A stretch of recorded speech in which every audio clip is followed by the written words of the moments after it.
9 सीटों पर उपचुनाव, बुर्के पर तनाव। सबसे पहले परिचय, फिर इसके बाद चर्चा की शुरुआत करते हैं। हमारे साथ अजीत प्रताप सिंह, रेजिडेंट एडिटर हमारे जुड़ गए हैं। बहुत बहुत स्वागत है अजीत जी। मेरा सवाल आपसे कि बुर्के को लेकर जो सियासत हो रही है, अगर कोई पहचान छिपा कर जाता है, क्योंकि बुर्का पहनता है तो कुछ दिखता नहीं, वो एक बार कौन वोट करके चला गया, एक ही तरीके की सब, अगर उसमें पारदर्शिता है, पहचान दिखती है, तो क्या कोई दिक्कत है क्या राजनेताओं को?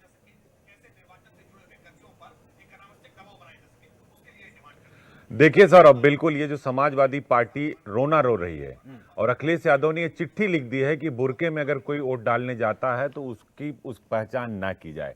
अखिलेश यादव को सबसे पहले ये समझना होगा कि कोड ऑफ कंडक्ट क्या है, चुनाव आचार संहिता में जो आदर्श आचार संहिता है उसके मायने क्या है। वो हर बार यही बात कहते हैं कि अगर जब समाजवादी पार्टी 80 की 80 लोकसभा सीटें जीतती तब भी वो यही कहते कि ईवीएम खराब था और ईवीएम पर वो सवाल खड़ा कर देते।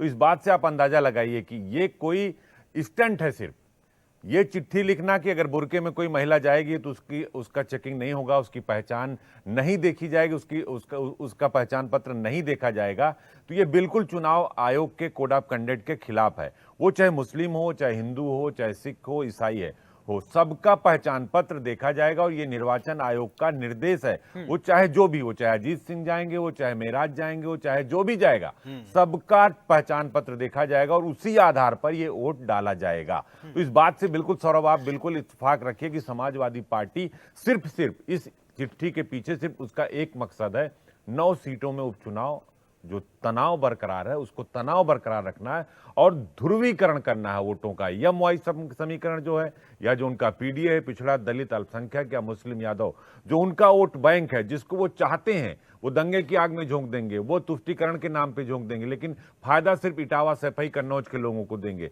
तो आज के समाज में जो एक तरह से कहा जाए ध्रुवीकरण की जो राजनीति है, जब भी उत्तर प्रदेश में चुनाव होता है वो जाति पर आ जाता है। जाति पर क्यों आ जाता है? क्योंकि उत्तर प्रदेश के नेताओं को, पार्टी के लोगों को ये लगता है कि अगर हम जाति की राजनीति करेंगे तो उस जाति का वोट बैंक हमारे पास आ जाएगा। तो वोट बैंक की राजनीति को लेकर ये चिट्ठी सिर्फ स्टंट है, इसके पीछे कोई समाजवादी पार्टी का बहुत बड़ा मकसद नहीं है, ना इससे उनको कोई तमगा मिलने वाला। सिर्फ एक मकसद है सौरभ, और वो मकसद है वोटों का ध्रुवीकरण करना।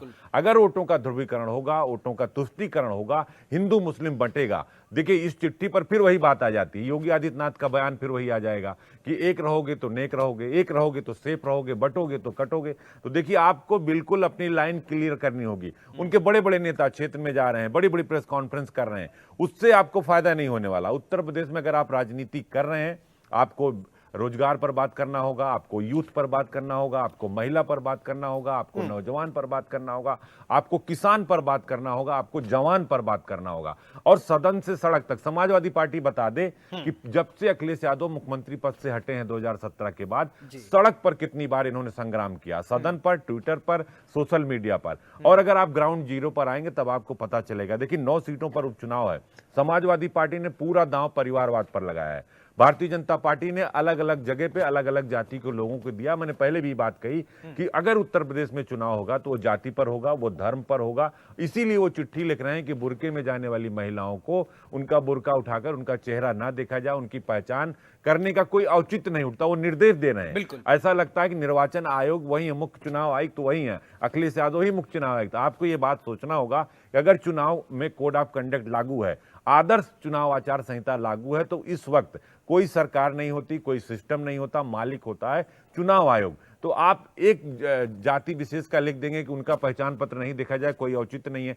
आपको ये कहना चाहिए कि सबके पहचान पत्र देखे जाएं, वो चाहे अजीत सिंह जाए, चाहे जो भी व्यक्ति जाए, हिंदू हो, मुस्लिम हो, सिख हो, ईसाई, किसी भी समाज का व्यक्ति है। और मैं तो ये कहता हूं, बतौर एडिटर, रेजिडेंट एडिटर, मेरी अगर निजी राय ली जाए तो हर व्यक्ति को अपनी पहचान जाके खुद बता देना चाहिए। देखिए, मैं अमुक व्यक्ति हूं, फला गांव का रहने वाला हूं, क्रमांक संख्या मेरा ये है, आधार कार्ड मेरा ये, और मैं अपना मतदान देने आया हूं। उसमें कोई हाय तोबा नहीं करनी चाहिए किसी भी पार्टी के, वो चाहे भारतीय जनता पार्टी हो, समाजवादी पार्टी हो, बीएसपी के कुछ सीटों पर चुनाव लड़े। कांग्रेस ने वॉकओवर दे दिया क्योंकि उनकी हैसियत उत्तर प्रदेश में बची नहीं है, तो वो अब अखिलेश यादव के सहारे उत्तर प्रदेश में अपनी नैया पार लगा रहे हैं। सौरभ, बिल्कुल, चर्चा की शुरुआत आगे और बढ़ाएं, इससे पहले मामले पर सूबे के डिप्टी सीएम ब्रजेश पाठक ने क्या कुछ कहा है, एक बयान सुनवाते हैं, फिर मेहमानों का परिचय, फिर चर्चा को आगे बढ़ाते हैं।